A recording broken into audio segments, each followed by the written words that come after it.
Olá! No mundo, existem milhares de histórias sobre o apocalipse. Elas vão desde uma invasão de zumbis até um dilúvio global. Hoje, vamos recontar o enredo de uma série que dá ao espectador um olhar completamente novo sobre o fim do mundo. Se você sofre de aerofobia, ela será particularmente assustadora. No meio da madrugada, um voo se prepara para decolar rumo a Moscou, no aeroporto de Bruxelas. Neste momento, várias coisas estranhas acontecem na área de embarque. Uma garota está ao telefone com uma amiga de Nova York e vê que ela desmaiou durante a ligação. Um homem que está sentado em uma lanchonete vê pela TV diversas imagens estranhas de outros países. Um monte de pessoas estão caídas no chão em poses estranhas. Poucos minutos depois, esse mesmo homem nocauteia um guarda com uma metralhadora, pega sua arma e corre para o avião mais próximo. No caso, é aquele voo para Moscou. A comissária de bordo, Gabriele, tenta deter o invasor, mas acaba desistindo e o deixa embarcar. Ele entra na cabine do piloto na mesma hora e exige que ele decole imediatamente. Se on décolle pas d'ici, le lever du soleil va tous nous tuer. Tu comprends? O homem fere o piloto na mão esquerda e ele diz que não pode decolar sozinho. Seu parceiro ainda não chegou. Então, o invasor vai até o salão e pergunta se há algum piloto entre os passageiros. O silêncio é quebrado por uma garota chamada Sylvie, que no passado costumava pilotar helicópteros. O homem coloca uma arma na nuca de Sylvie e força o piloto a acelerar e voar para o oeste. O piloto obedece. O avião decola. O invasor se apresenta como um major italiano chamado Terenzio Gallo. O piloto se chama Matthew. O militar diz que ouviu acidentalmente sobre o fenômeno que se aproxima na sede da OTAN. Então, o Sol nasceu na Ásia e na América, e as previsões se tornaram realidade. As pessoas realmente caíram mortas com os primeiros raios do Sol. Agora o trio precisa bolar algum plano, mas tudo se complica, pois toda a parte eletrônica e o sistema de comunicação a bordo não funciona. O Gallo os inutilizou com seus tiros. O Gallo, a Sylvie e o Matthew decidem não contar aos passageiros sobre o Sol. Caso contrário, o pânico se instalará. O Matthew se dirige às pessoas através dos alto-falantes e diz que vão pousar em outra cidade e só depois retornar a Moscou. Um dos passageiros, um jovem árabe, começa a ter um estranho ataque. O turco Ayaz aproveita a situação para pegar a arma do Gallo. Ele exige que o major seja trancado no banheiro e que contem a todos o que está acontecendo. O Matthew obedece às exigências e diz que o invasor está louco. Eles vão desembarcar na Islândia, entregar o Gallo à polícia e retornar a Moscou. Si je faisais pas semblant, moi, de croire à sa psychose, qu'est-ce qu'il aurait fait? Regarde, je dis la vérité. A situação a bordo está esquentando. A enfermeira Laura suspeita que o árabe tem alguma coisa no estômago, mas não entende a língua estrangeira e pede para conseguirem um intérprete. Um funcionário do aeroporto, chamado Osman, que pegou o voo acidentalmente, se oferece como voluntário. A Sylvie e o Matthew decidem pousar em Reykjavik, apesar dos controladores de voo não estarem respondendo. Eles descem o máximo possível e veem que toda a pista está repleta de aeronaves em chamas. É impossível pousar em tais condições. Os passageiros e os pilotos percebem que o italiano não estava mentindo. Eles deixam o Gallo sair do banheiro e devolvem a arma dele. O militar diz que, para se salvarem, eles só precisam fugir do amanhecer e seguir rumo ao oeste. No entanto, há cada vez menos combustível e o Matthew entra em pânico. A Sylvie oferece uma solução. Ela encontrou uma base militar na Escócia, não muito longe. Lá, eles teriam 1 hora inteira antes do amanhecer para reabastecer e decidir o que fazer em seguida. Enquanto isso, o cara árabe está piorando. O intérprete consegue decifrar só uma frase das coisas que ele resmungou. Choqué d'avoir des diamants dans le ventre. Finalmente, o avião faz um duro pouso na base escocesa. Um veículo militar desconhecido vai até a pista e 3 soldados britânicos saem dele. Eles dizem que sua única esperança é pegar aquele voo. A Laura tenta ressuscitar o árabe, mas ele já está morto. O cara é enfiado no compartimento das malas, pois ninguém sabe o que fazer com ele. Os passageiros se dispersam pelo aeroporto para encontrar suprimentos de combustível, alimentos e equipamentos. O avião decola novamente pouco depois e voa em direção ao Canadá. No voo, um administrador do sistema chamado Horst consegue consertar o roteador e o Wi-Fi começa a funcionar a bordo. Alguns passageiros recebem mensagens de despedida de seus entes queridos, enquanto o dinamarquês Rick encontra um importante artigo científico. Ele diz que a incrível anomalia pode estar associada a uma mudança na polaridade do Sol e uma subsequente explosão de radiação gama. Comme si des milliards de bombes à neutrons explosaient toutes les secondes. O Ayas pede para falar com a Sylvie em particular. Ele mostra a ela um artigo que encontrou acidentalmente quando pesquisou no Google informações sobre a base escocesa. O que acontece é que os soldados a bordo são criminosos de guerra que cometeram crimes horríveis no Afeganistão. O Ayas diz que esses homens mereciam morrer e que não podem ficar no avião de jeito nenhum. A Sylvie vai até o Matthew na cabine, onde o lugar dela foi ocupado pelo piloto britânico. Em francês, ela transmite ao comandante as informações sobre os soldados recém-chegados. O militar suspeita de algo, mas não entende o significado de suas palavras. O avião pousa sem incidentes. Die zijn gewoon gevallen terwijl ze bezig waren. O Matthew divide os passageiros em vários grupos. Alguns vão à cidade procurar comida, outros combustível, outros eletrônicos.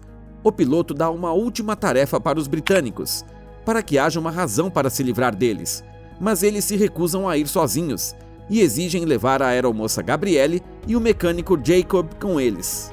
O grupo com os britânicos entra em uma loja de eletrônicos. O Jacob pede aos caras que procurem rádios na sala dos fundos, os tranca e ordena que Gabrielle corra junto com ele, mas por algum motivo a aeromoça hesita. O Jacob corre sozinho, mal conseguindo fugir dos criminosos. Assim que o Jacob chega à pista, os passageiros trancam a porta da aeronave e se preparam para a decolagem. Mas os militares britânicos já estão na pista e estão armados. Eles começam a disparar. O Matthew hesita em partir sem a Gabrielle, mas a Sylvie o convence e eles decolam. Ao atingir a altura desejada, o Matthew sai da cabine e descobre que há danos em uma das janelas. O piloto pede ao Rick para ficar de olho na fenda e relatar quaisquer alterações nela. O Horst diz para o Matthew que eles conseguiram entrar em contato com outro avião. Eles descobrem que o Havaí tem uma espécie de base submarina para treinar astronautas. Essa base deve protegê-los contra todos os tipos de radiação, incluindo radiação solar. Então, o Matthew decide votar para Honolulu. Pouco depois, surge uma emergência na cabine do piloto. A Sylvie e o Matthew agem de acordo com o protocolo. O alarme desliga rapidamente e, em seguida, outro é ativado. O piloto diz que alguém pode ter invadido o porão de carga e está tentando desativar o sistema. Ok, mais qui? Un des soldats. Il a dû escalader dans l'avion au moment du décollage. Primeiro, o Matthew decide subir a altitude para que a temperatura e a porcentagem de oxigênio no ar caiam drasticamente. Mas depois, ele se lembra de casos em que as pessoas voaram no porão de carga por 10 horas e sobreviveram. Portanto, existe apenas uma maneira de se livrar do intruso. O Rick se distrai indo ao banheiro e conversando com o galo. Ninguém percebe que a rachadura na janela aumenta e o vidro estoura. A cabine é despressurizada, as máscaras de oxigênio caem e alguns passageiros não conseguem retornar aos seus assentos devido aos ventos fortes.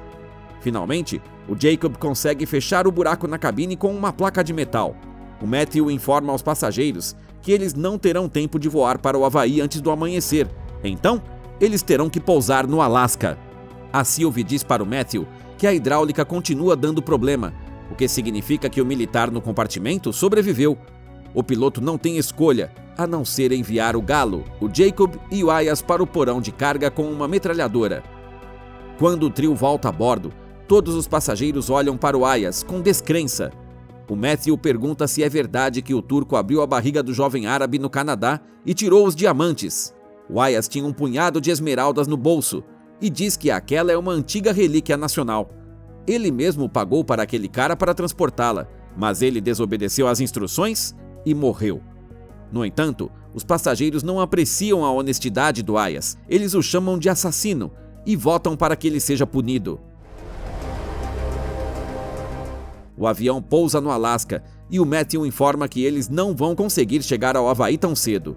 Para evitar o sol, eles precisam voar para o oeste e o mais lógico é retornar à Bélgica.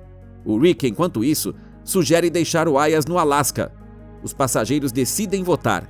No início, todos são hostis com o Ayas, mas acabam sendo persuadidos pelo Major Galo. Ele diz que planeja ir à sede da OTAN em Bruxelas, onde pode encontrar informações sobre bunkers, e o único que pode ajudá-lo nessa missão é o Ayas. O Horst entra na cabine, onde estão o Matthew e a Sylvie. O cara conta que várias pessoas reclamaram do sabor das frutas e verduras que trouxeram do Canadá.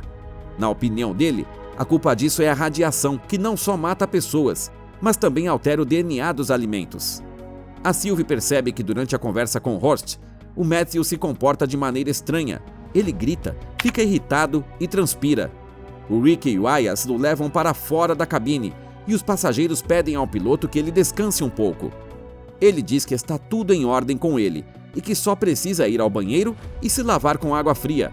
Depois de algum tempo, a Sylvie lembra do Matthew e percebe que ele nunca saiu do banheiro.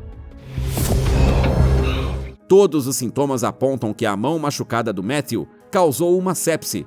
A Laura diz que a única saída é amputar o tecido infectado. Os passageiros a convencem a realizar a operação, mas para isso é preciso chegar a Bruxelas. A Sylvie tem que pousar o avião sozinha, e ela nunca fez isso.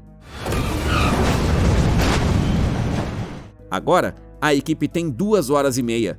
O Horst e o Jacob descobrem que aconteceu com o combustível a mesma coisa que com a comida. Ele estragou. A notícia causa pânico, mas o Osman oferece uma solução. Ele conhece um lugar na Antuérpia onde o combustível de aviação é mantido debaixo d'água, o que significa que ele está protegido da radiação. O Osman e o Jacob vão para lá em um caminhão de combustível. A Laura, junto com os outros passageiros, vai para um hospital para operar o piloto. O trio, liderado pelo Major Galo, chega ao quartel-general da OTAN, mas não encontra documentos importantes na sala de negociação. O Rick acredita que lá há câmeras que gravam o som e vai até a cabine de segurança para ouvi-las. Sozinhos na sala, o Ayas e o Galo continuam procurando pistas nos papéis. O major italiano faz alguns comentários ofensivos sobre a nacionalidade do Ayas, e eles começam a brigar. Em algum momento, o Galo atinge o oponente com toda a força com um objeto pesado. O Ayas fica no chão, imóvel. O Galo deixa o turco caído no chão e vai até o Rick. Ele diz que descobriu informações sobre o bunker. O esconderijo fica na Bulgária e agora eles têm até as coordenadas dele. O major fala para eles saírem dali, pois o Ayas, segundo ele, já voltou. O Matthew sobrevive à operação e o grupo que estava no hospital corre para o avião. O Rick e o Galo já estão na pista e o major finge não saber onde está o Ayas. Finalmente, toda a equipe está a bordo e até o Matthew já pode ocupar o banco do piloto, mas o Ayas ainda não apareceu. O piloto está quase decidido a decolar sem o passageiro, mas a Zara percebe algo suspeito. Ela pergunta ao Rick o que aconteceu no QG da OTAN. A verdade vem logo à tona e os passageiros percebem que o Galo traiu seu companheiro. Pouco antes do avião começar a acelerar, a Sylvie e o Matthew veem um carro na pista com o Ayas ao volante. O Galo é punido e algemado no setor técnico. O Jacob descobre que as coordenadas que o Rick conseguiu correspondem à localização de uma grande usina hidrelétrica na Bulgária. E isso significa que o bunker está debaixo d'água e pode realmente salvá-los. O único problema é que as coordenadas estão incompletas, então será preciso procurar o abrigo já no local em literalmente meia hora. O avião finalmente pousa.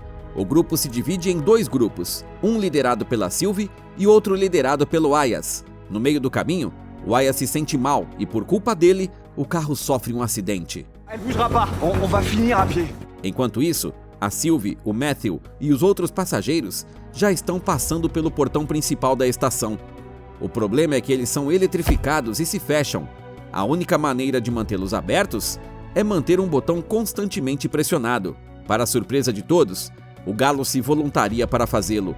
A Sylvie concorda, mas deixa uma das mãos do major algemada a um poste. O grupo do Ayas se aproxima do território do bunker pelo outro lado. Lá, o portão não é eletrizado, mas o arame farpado é. Não há tempo para procurar outra opção e o Horst tem uma ideia brilhante: usar os pneus para aterrar. Enquanto isso, a Sylvie e os outros já encontraram a porta do bunker e a arrombaram. A garota fica do lado de fora esperando os outros. Falta 1 minuto para o amanhecer. O galo fica tentando se libertar todo esse tempo, mas quando vê os primeiros raios do sol, ele aceita seu destino. O grupo do Ayas finalmente chega ao bunker, encontra a Sylvie e desce. Lá, eles são impedidos de entrar por soldados com metralhadoras. Depois de certificar-se de que aquele é o grupo correto, os militares os deixam entrar no bunker. Há algumas dezenas de pessoas lá dentro, incluindo Matthew e os outros passageiros. O que você faria se soubesse de um fenômeno tão terrível? Você também procuraria maneiras de escapar do sol mortal ou aceitaria e passaria as últimas horas com seus entes queridos? Conte para nós nos comentários e não se esqueça de apoiar o vídeo com um like e se inscrever no canal para ficar por dentro das histórias mais emocionantes do cinema.